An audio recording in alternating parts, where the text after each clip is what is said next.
আসসালামু আলাইকুম দর্শক, আজকে আপনাদেরকে একটা জিনিস দেখাবো। আর এটার নাম হচ্ছে জাতা।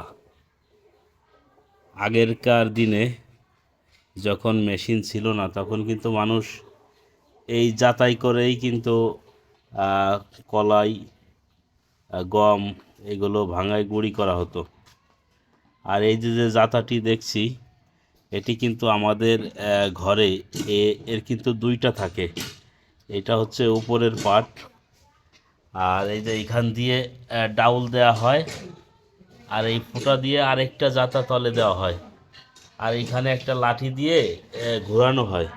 আর এই জাতাটি কিন্তু আমার মাকে দিয়েছে আমার দাদি, অর্থাৎ এটি কিন্তু আমার দাদার মায়ের হাতের। এটি কিন্তু আমাদের কোনো কাজে লাগে না। আর এটি শুধু ঘরে রাখা হয়েছে, যেহেতু অনেক পুরাতন একটা জিনিস।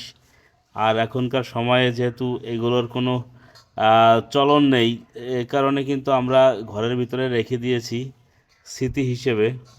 আসলে যে কোনো কিছু কিন্তু আসলে কোনো একটা সময় স্মৃতি হয়ে যায়। আজকে যে জিনিসগুলো আমরা ব্যবহার করছি, এইগুলো এক সময় স্মৃতি হবে।